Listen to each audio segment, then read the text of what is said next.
live. Hi, everybody, and welcome to the Unhitching Hour, how the law works when your relationship doesn't. I'm Reed Aronson. I'm a matrimonial lawyer here in Manhattan. I'm a partner in Aronson, Mayevsky & Sloan. And I'm Vanessa Aronson. I'm Reed's wife, and I am not a lawyer.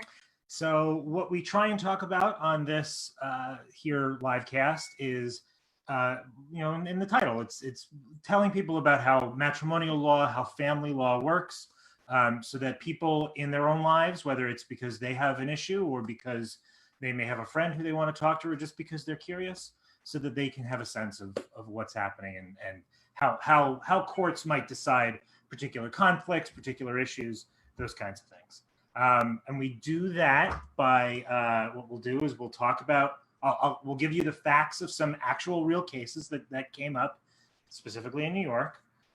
Vanessa, we're going to talk about them a little bit. Vanessa will then come up with what she thinks should be the result of that case, based on her sense of fairness, her sense of what's right and wrong, her sense of her common sense. And then I'll tell you, everybody, how it actually did go. And then we'll discuss that a little bit. Great. I have not seen these cases ahead of time, so I'm hearing about them and learning about them for the first time, just like you are. And if you have any questions that can help me ask him some questions, you can put them in the Facebook Live comments, and then we can make sure that we ask Reed about what your thoughts are. So this is in addition to being on a Facebook Live, we're also on YouTube, Unhitching Hour. So if you miss an episode or you just want to see it again because you were just so riveted by it, you can always catch the episodes over at YouTube. I'd appreciate it if you go over there to like and subscribe. Again, Unhitching Hour. So today's topic, so this is episode 5. We've made it 5 episodes. The first 4 episodes we talked about prenuptial agreements. We talked about frozen embryos. We talked about some issues having to do with paternity and the age of marriage equality. We talked about marital versus separate property. Today, I thought we'd go back and we talk about something that's, because a lot of people have been asking about custody, sort of these core custody questions, right? How do courts decide who gets the kids, how much time they get, those sorts of things. And I think that's a complicated and difficult topic. But I think if you look at this one little issue, which is, if you see, relocation, I think relocation is sort of a maybe the tip of the iceberg of that issue, but it gives a pretty good sense of what the rest of it looks like. Okay. So today's topic is relocation, which is what happens. So you have 2 parents who have split up. Maybe they got divorced, maybe they were never married, but they're not together anymore. They have some sort of custody agreement. So whatever that is, they're sharing time in some fashion. You know, the child spends some time with one parent, some time with the other parent. And then, the one parent, maybe the parent who has the kid more often, or kids or, child or children, says, you know what, I want to move. I want to pick up and I want to move. I want to move to the next state. I want to move to across the country. I want to move to a different country, wherever. I want to move. And that is going to have an effect on the relationship and the parenting of the parent who's not moving. Right. But obviously this is a thing that happens, right? People's, when you split up, your lives move on. So it's an issue that comes up somewhat frequently, not all the time, but somewhat frequently. And it's I think, like I said, illuminates how courts think about custody more generally. Great. All right. Yeah. So we're going to start. You've gotten a compliment for your earrings. I thought we should point that out. I like them as well. So let's go to the first case. Today is again, we're going to do 3 cases today. Normally we just do 1, but we're going to do 3 cases today because I think that they help. If you look at the comparison and the contrast, they help again make some sense of a somewhat thorny area. Will we watch all 3 at once? No, we're going to watch one. We'll talk about it. We'll watch the next one. We'll talk about it, and then we'll watch the third one. Great. All right, so now we're just going to watch the first one.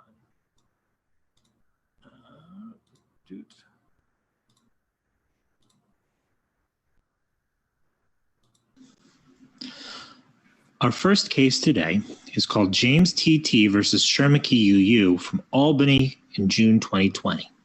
Shermicke and James had a daughter who was born in 2016. Since 2017, they've had joint custody, with their daughter spending alternate weekends with James and the rest of the time with Shermicke. At some point in 2018, Shermicke decided that she wanted to relocate with their daughter down to North Carolina. She had lost her job in New York and she got a good offer in North Carolina. The cost of living was lower in North Carolina, so she could afford a larger apartment, and her mother lived in North Carolina, so she could help do childcare as well as just being around to be with the daughter. James objected. He'd consistently exercised his parenting time, and his daughter had bonded with her half-sister, who James's daughter by another relationship. So the question is, should Shermicke be allowed to relocate with their daughter down to North Carolina over James's objection?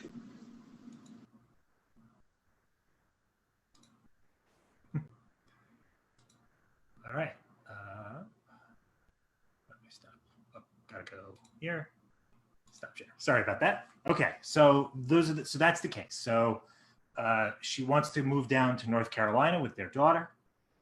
She's got a new job. She got a good job there. She could afford a nice apartment there. Her mother is there. But he says, "Look, I'm not going to be able to see the kid as often. Right. It's my daughter as much, and I have another daughter who she has bonded with, and that would affect that relationship. So, what do you think?" Oh, my gut says, yeah, she should be able to move. She should be able to pursue her career. And if she has a better opportunity, she should be able to do that. I would think then, thinking about the custody agreement, that there could potentially be some creative ways to maybe not exactly replicate, but sort of synthesize, if that's the right word, the same custody agreement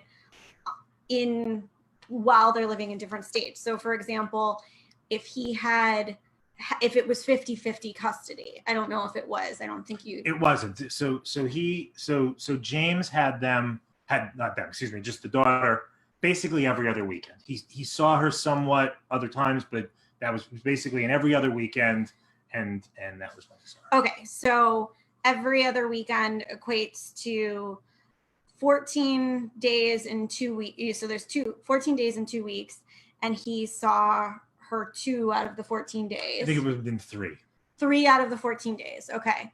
So then I would say if they're moving, that then he should get to have his daughter for an approximate, proportion of time that would be 3 out of every 14 days. But obviously, unless they're going to shuttle back and forth, it would probably be more like 6 out of every month, or 12 days out of every 2 months, or 24 out of every 4 months. Is my math correct?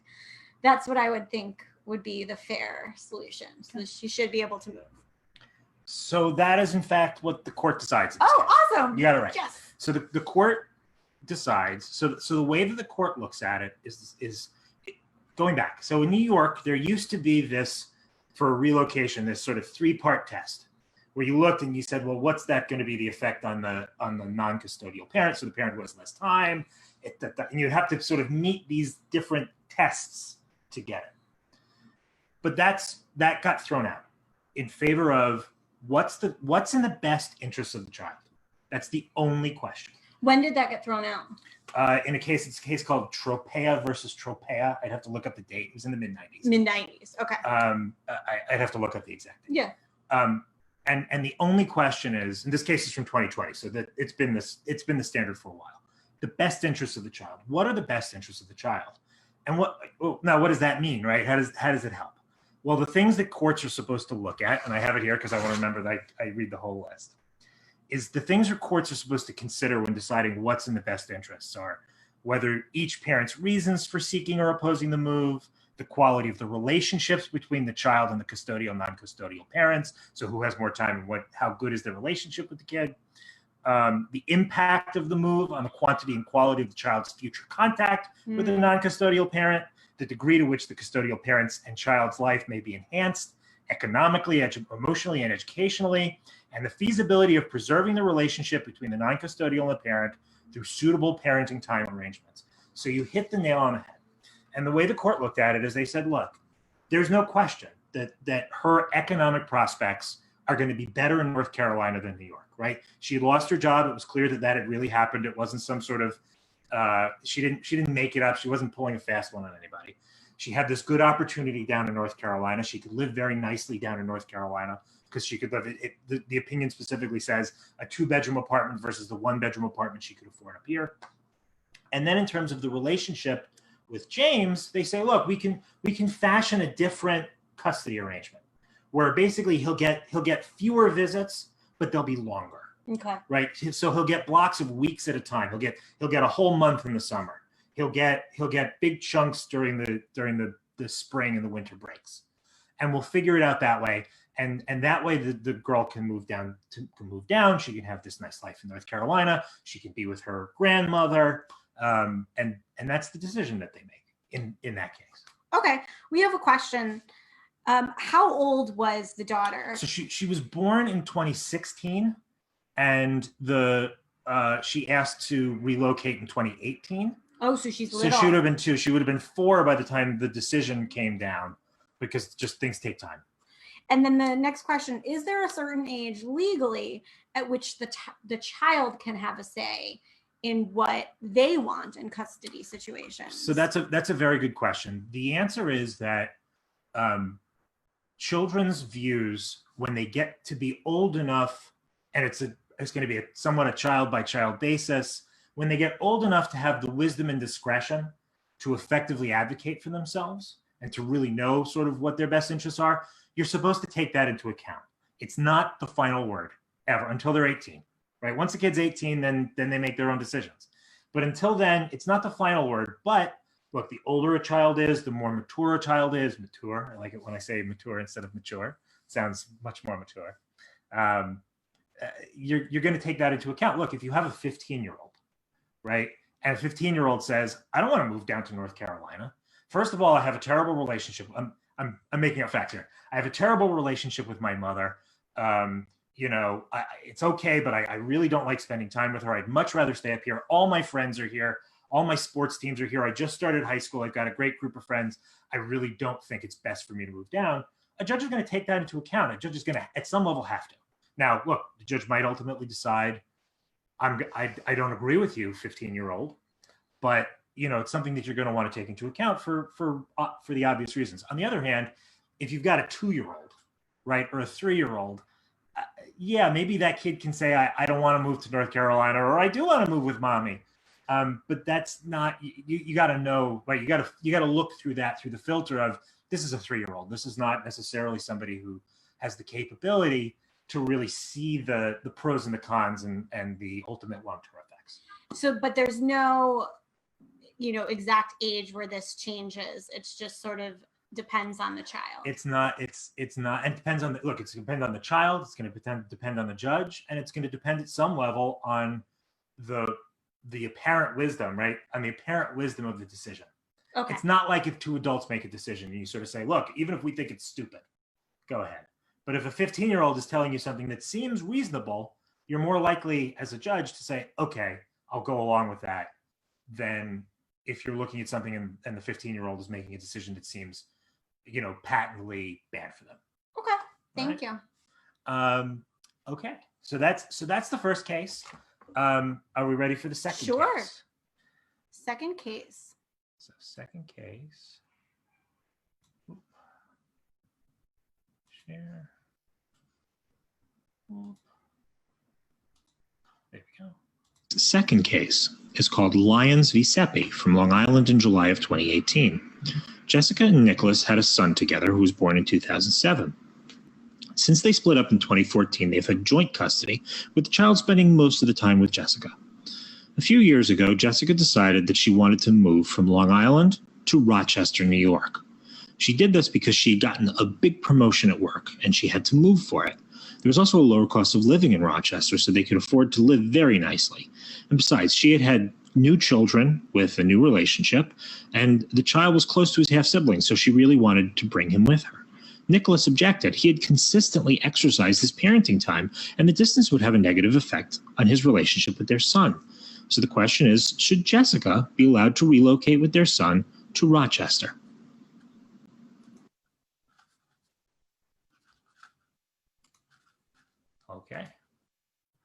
Okay, so here we go. Here we have, so here in this case, she wants to move from Long Island to Rochester, New York, which for those of you who don't know, if you didn't see the scale on the map, it's what, 5, 6, 7 hours by car, but not as far as North Carolina.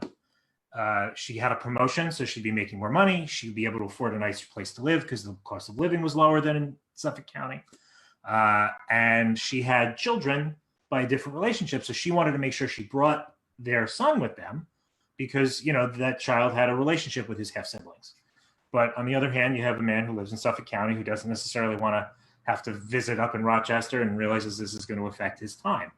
So should Jessica be allowed to relocate to Rochester with their son? Okay, so now knowing what I know from the first one, just to review the facts of the case, it's a son. It's a son. And how do we know how old he is? He was born in 2007, and their agreement or their custody agreement started in 2014. So he's got to be around 8, 9, or 10 when all of this starts. Okay. It doesn't say exactly, but he's not 13. He's younger than 13. He's older than 7. Okay. And then, you know, I'm curious what his relationship is with both of the parents, given the stipulations that you laid out before. I think there's zero doubt that the family would be more economically better off in Rochester. You said it was a promotion and the cost of living was lower. And we had a question from the audience, which is, what's the current time split between them? It doesn't say in the opinion. You know, one of the difficult things sometimes about these things is you don't know all of the details. We do know that Jessica had the majority of the time. She had the lion's share, but I don't know the exact split. Okay. That was going to be a question I was going to ask. So in terms of what the relationship between both of the parents is, I'm curious about. But it did sound like the father, Nicholas in this situation was using his time. So I would say the same rule should apply. Whatever time he had, whether or not it was 50-50 or, you know, 3 days out of every 2 weeks, that there should be that she should be allowed to go, provided that all of those things on the list that you shared earlier, you know, that it passes all of those things on the list you shared earlier, but that there should be a way to split the time where he still gets the same amount and quality of time. So, do you want to hear what happened? I'm assuming there's a twist, otherwise you wouldn't have included this case. What a twist. The court does not allow her to relocate. Why? They look at it. They look at all. Excuse me. Sorry, we did not have an earthquake. I just kicked one of the microphone wires. The court looks at the situation and says, "Look, when I weigh all of the factors together, I don't think that relocating for this kid is in his best interests." Mm. So when you think about it, and the reason that I thought that these should be compared, right? So you have one situation, they seem on the surface very similar. Right. You have one case where she's moving, the economic prospects are better in North Carolina. She wants to move to North Carolina, the court lets her. This one, she wants to move just across the state. The court says no. And what the court reasoned was, look, we understand the economics will be helpful, but we don't see why this will help his emotional well-being or other things. We think it will have too much of a negative impact on the father's time. Wow. Too much of a negative impact on the father's time.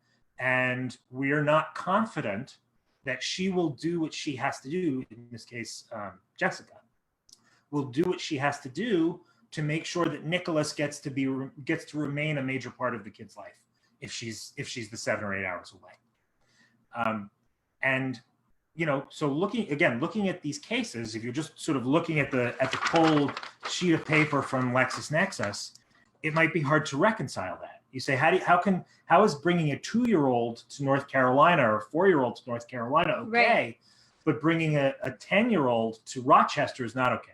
And the answer is that the courts are looking at everything. And at the end of the day, courts are going to make decisions based on their discretion and based on, the little gradients in how the facts look. And no two cases are ever going to be identical.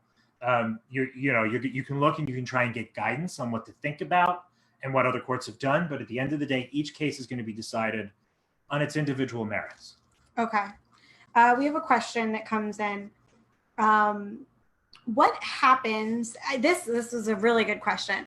So what happens if the non-custodial parent can't financially afford to travel to visit his child?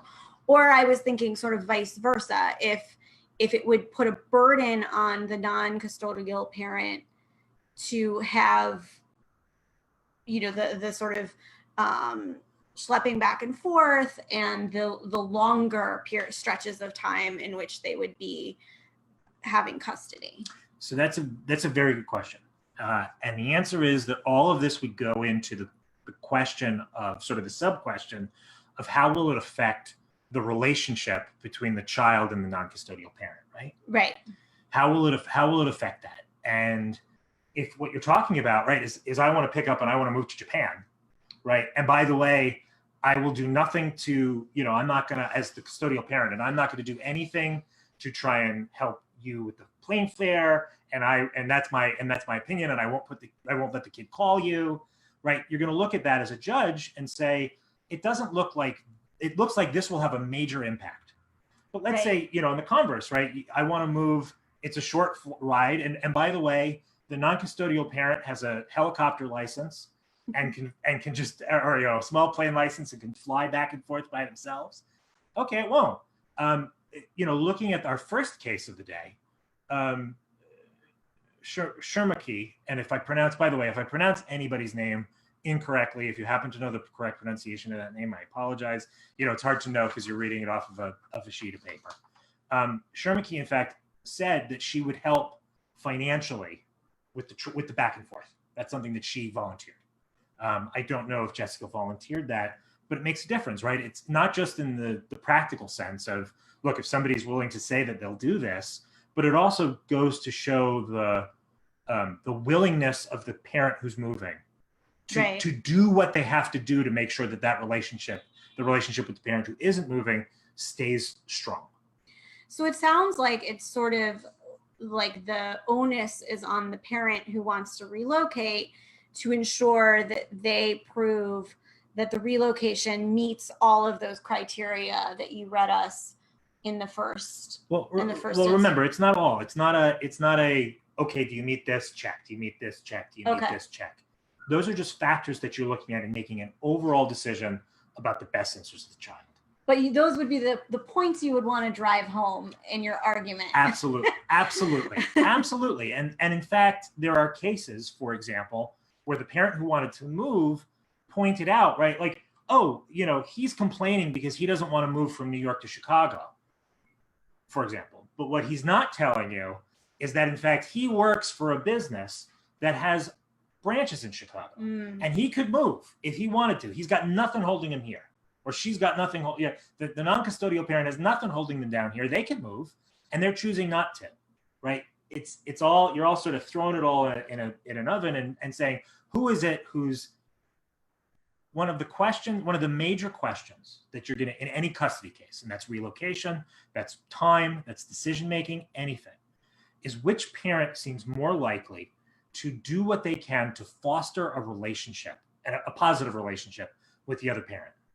Right. So you have two parents, right? And they're both fine people. They both are good caretakers. They both want to be able to spend time with the kid. But this parent says, I hate him, and I will never let the child speak to him when he's on my time. I will ignore him if he asks me questions about what's going on with the child. I think every decision that he makes is wrong and stupid. Whereas this parent says, you know what? we have our problems, but this puppet theater now. We have our problems, but I still respect this parent, and I still think that this parent has the child's best interest at heart. So I'll do what I can. That's going to give this parent an edge. It's not going to be the only thing they consider, but it is an important factor because as a general matter, people view it as courts, the law views it as important that a child have a good relationship with both parents. That's important. And it's sort of almost a presumption, right? You have to show that one of the parents is bad to say that's not the case in any particular case. That's sort of the underlying assumption. So if you can show that I will do what I can to foster that relationship, that's a positive. So here's a question that's sort of related to this. What happens when there's an older child who doesn't want to comply with the court mandated visitation? Well, look, it's a difficult practical question, right? Let's say you got a 15-year-old who says, you know what? I just hate my mother. I hate her. For whatever reason, we fight all the time. I don't want to go anymore. I just refuse. At some level, look, the 15-year-old doesn't get to make the decision, but as a practical level matter, what are you going to do? What is a judge going to do? Is a judge going to throw a 15-year-old in jail because he refuses to comply? Probably not. Is a judge going to, is a judge going to tell is a judge going to throw the other parent in jail if he says, look, I'm doing what I can. I tell him to go. I bring him downstairs. I put him in a cab, but I can't, I can't stop him from when he arrives at his mother's house, running out the door and coming back here. I can't. So it becomes a practical question. Now, if it's extreme enough, a judge can say, look, 15-year-old, you have decided you do not want to have any more relationship with your mother. That's the decision you made. I see it. I'm not going to throw you in jail. I'm not going to throw the police after you. I can't really force that. But what I can do is I can say, basically, you're no longer, I'm not going to order her to support you anymore because you've made that decision, 15-year-old. It doesn't happen very often, but it's something a judge can do. And if the other parent, right, if the father in this case, right, 15-year-old says, I hate my mother, the father says that, the father really needs to show and to be able to show to the judge, I'm doing what I can, right? I'm not alienating the kid. I'm not telling the kid not to go. I'm telling him he has to go. I'm telling him it's important. I'm really trying to work on it. I've asked him to see a therapist about this. I'm trying to foster this relationship. Because if you can't show that, then what the judge is going to think is, maybe the father is influencing the kid badly. Okay. And then another question that came in is, so we've been talking about relatively long-ish distances, right? Yeah. New York to North Carolina, New York City to Long Island to Rochester. What about shorter relocations? So if you're just going from like Manhattan and one of the parents wants to move to the suburbs, or one of the boroughs and one of the parents wants to move to New Jersey. So I think that is an excellent segue into our third and final case for today's episode. All right. Thank you, whoever gave us that question, because it was very convenient. So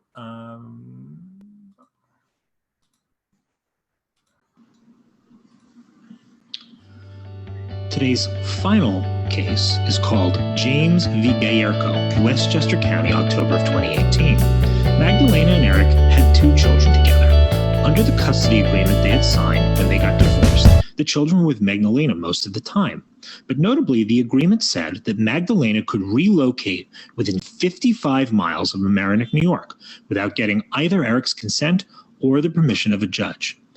Shortly after they signed that agreement, Magdalena made that decision. She decided that she wanted to move from Mamaroneck, New York to Woodbridge, Connecticut, which was about 54.5 miles away, so within the 55-mile radius. Despite this, Eric objected. He said the children shouldn't be allowed to move. It was not in their best interest to relocate. Magdalena said, wait a minute, we had an agreement. I stayed within the 55 miles. So the question is, does the agreement control? Or does there need to be a hearing about the children's best interests before Magdalena can relocate? Okay. Wow. So this one's a little bit of a curveball. I'm not asking you to decide whether she should be allowed to. I'm asking you whether you think, can a judge just say, you know what? You have an agreement. She followed the agreement. That's the end of the discussion. Or do you need to have a hearing, right? Do you need to call witnesses? Do you need to decide to determine whether Eric is right and this is not in the best interest of the child? So to determine go through all of those. Go through all of these factors. Does the judge need to go through this analysis, right, and think about all of these issues? Or can the judge just say, look, 55 miles, you said 55 miles was okay. That's it. Okay, first question is, do custody agreements often have that sort of caveat that each parent is allowed to relocate within a certain distance? So in fact, yes. Really? I didn't know that. I would say most, I haven't done a statistical sampling, but I would say that most custody agreements have something along these lines. Now, it's not always a geographic radius. Sometimes it's can't move out of, for example, New York County, right, Manhattan, or can't move out of the state without getting permission, or can't move out of, whatever it is. And it's usually tailored to the particular needs of the family, right? Because, for example, in this one, I don't think 55 miles was an accident. Okay. Right? It doesn't say it in the opinion, but I don't think 55 miles was an accident. I assume that they talked about it, and they probably said, okay, she said, I want to move to Woodbridge, and what distance lets me move to Woodbridge without having to have a fight about it? And Woodbridge was 54.5 miles, so it was 55 miles. Other times, right, if they're moving out of Manhattan, right, if you did a 55-mile radius around Manhattan, that could be really, that could be a really difficult move, right? It's not just necessarily getting in a car. You might be talking about, or you would be talking about, certainly over the bridge, right? Where are we going? That's really far. Even a 5-mile move in Manhattan could be really significant. So it really just depends on what the needs and desires of the parents are. But yes, most of the time there is something along these lines, either saying that a parent can move a certain distance without getting permission, or a parent can't move more than X, Y, and Z without getting permission. Okay. So it could be phrased either way. That's really interesting. I didn't realize that. Okay. So based on my own personal feelings about agreements, plus what I've known from former episodes about how, I don't know if it's specifically New York State or just the judicial system in general, really wants people to be able to work out their own disagreements whenever possible through these types of agreements. I think she absolutely should be able to move. It said 55 miles, and they spelled it out, and she is absolutely sticking to the agreement. So I think that there's no ifs, ands, or buts about it. She stayed within 55 miles. Let me ask you something. Does it change your view? Let's say that what Eric says is, so Eric comes and he says, but wait, here's the thing. When we signed that agreement, she made all sorts of promises about how she would facilitate a relationship between me and the kids. And what has happened over the last 6 months before she asked to do this is she's alienated the kids from me. She's told them I'm terrible. She's constantly blocking me from having my access. I'm hypothetical. This is not in the case. I'm adding something. And here's the thing. If you let her move 55 miles farther away from me, all of these problems are only going to get worse. Do you think then they're just stuck with the agreement? Or he is, I guess. She's happy with the agreement. I think that it depends on what was sort of has she stuck to the agreement?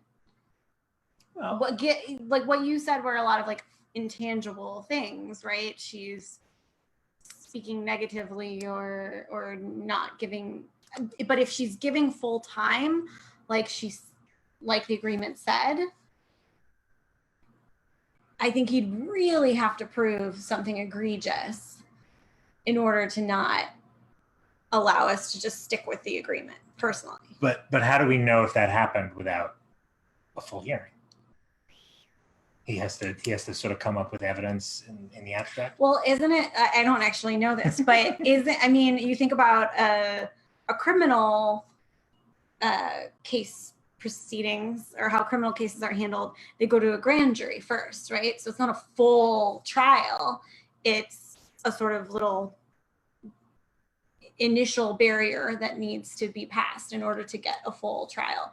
So I guess in my mind, is there not a way to sort of present an argument without going through a full hearing and having some sort of threshold that he would have to pass to say, no, this is really, truly egregious. This is like a life change that, a life situation change that changes now the context in which the custody agreement was written. What if it's not egregious? What if it's just bad? What if it's just different than what they anticipated? What if, let's say that, here's an example. The older child got into Hackley. For those of you who don't know, Hackley is in Dobbs Ferry, I think, which is on the opposite side of Westchester. Okay, so the child is now going to be going to school in the opposite direction from where she wants to move. Mm-hmm. That's not egregious, but does that not change the issue? Does that not change it enough that maybe we need to sort of have a full discussion of this? Maybe, because again, but then I guess I would consider that sort of like a life change that would trigger a sort of reevaluation. But I think the move itself doesn't, because the move is within the agreement. But there is a school related question in here. Are the schools as good in the new location? So like, should that be, now I will say my personal opinion is whether or not the schools were good should have been calculated when they made the custody agreement that said within 55 miles. So they should have surveyed all, like if you're allowed to move within 55 miles, then you have to be happy with all of the schools within 55 miles. That's my opinion. But what do you think? So here's the thing. Judges in New York and in many places are elected.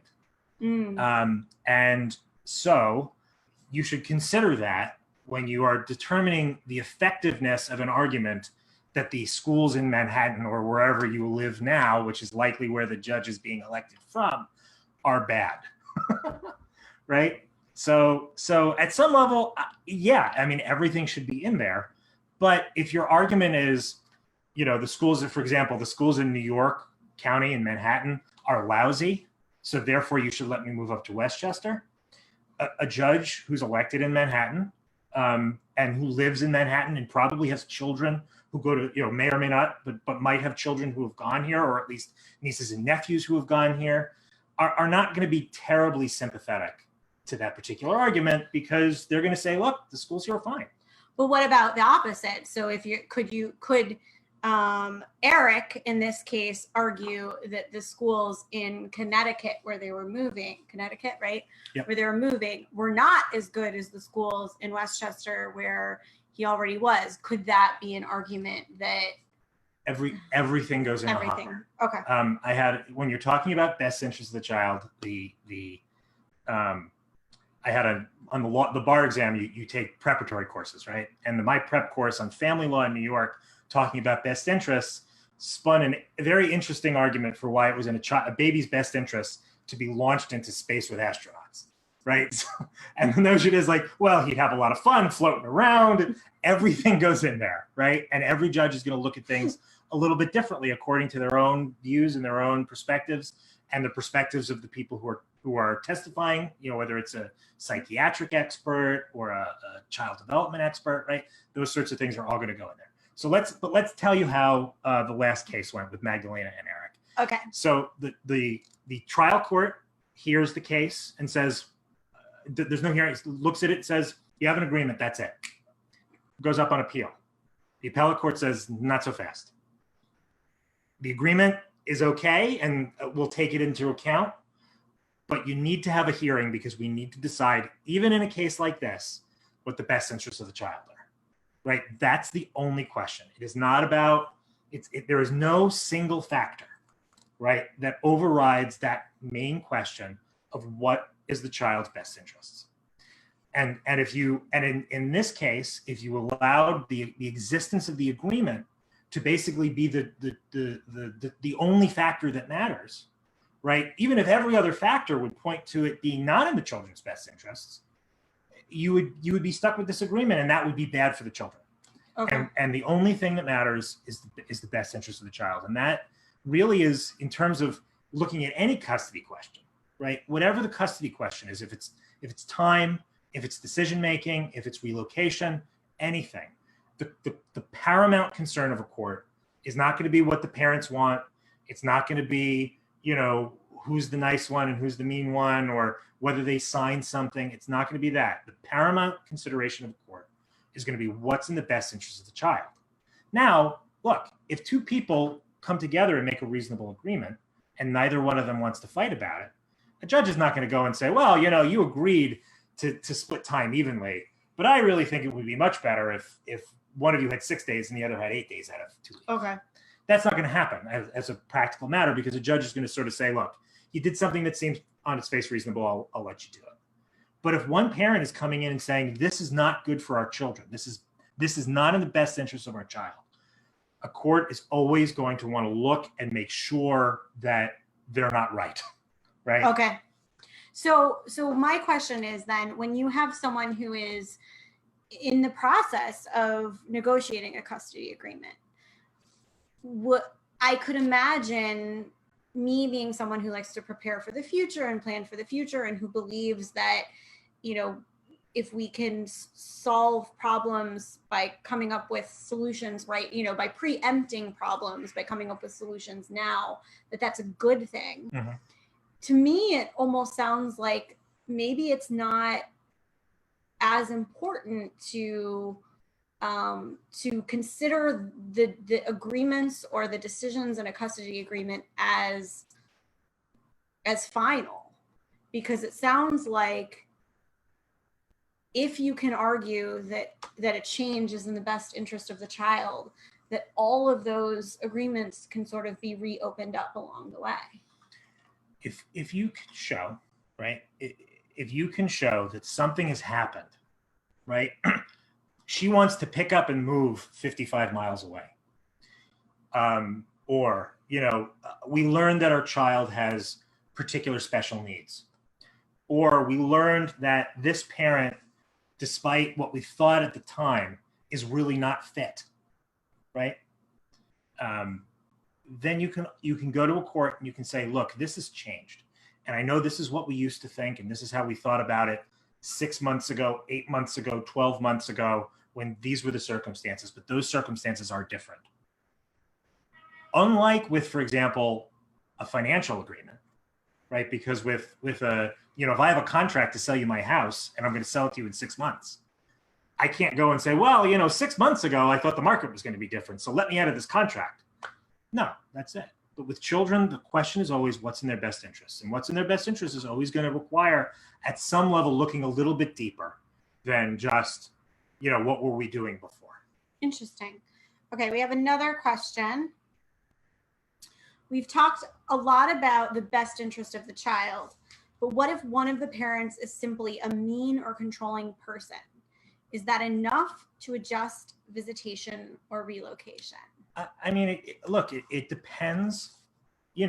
Every situation is different, and it depends on what mean and controlling means, right? If you mean that every once in a while they're a little bit, they snap a little bit, or every once in a while they yell when maybe another one wouldn't yell, the answer is no. But if by mean and controlling you mean something that's perhaps pathological, and I can't speak to what's pathological, I'm not a psychiatrist, but something that's pathological, that's abusive, then absolutely, right? So it really depends on, if all you do is you say, oh, he doesn't let the girl wear the shoes that she likes, right? And so I think I should get more time. The judge is going to look at that and say, that's not, okay, maybe it's not what I would do, right? It's not about a judge sort of inserting their own preferences among reasonable choices. It's really about looking at the whole picture and saying, okay, well, what they're doing really is beyond reasonable. It's beyond that. It's damaging. Yeah. So the two sort of things that I'm taking away from this is I guess, three things. Best interest of the child is always what's at stake. That a parent's willingness to show, or a parent's ability to show that they have a strong willingness to provide a relationship with the other parent goes a long way. And on that's sort of the flip side to that is then, but in cases where there could be real abuse or where spending time with the parent could be not in the best interest of the child, that would be another thing to take into consideration. All right. Well, do we have any other questions come in? We've done 3 cases. That was a lot. We've done 3 cases. It's been a 45-minute episode. We're running a little long. I learned that I should potentially be afraid that Reed is going to ship our unborn child to space. That's what I was told in bar review class. So yes. All right. So we'll call it an episode. Thank you all for joining us again. I am Reed Aronson, a partner at Mary Aronson, Majewski & Sloan, a matrimonial law firm here in Manhattan. This is my lovely wife, Vanessa. Hi. And you've just been watching the Unhitching Hour, how the law works when your relationship doesn't. Again, you can catch us again. If you missed any of this episode, want to catch it, I think on YouTube, you could or on Facebook, you can just go to our thing. You can catch them on YouTube. Please go over to YouTube, even if you don't want to watch an episode there. Go give us a like and a subscribe, please. I would really appreciate it. And if they have future topics, what do they do? Correct. And if you have any future questions that you'd like to ask or topics for a future episode, please, you can write us at unhitchinghour@gmail.com, spelled like the show is right back here, unhitchinghour@gmail.com.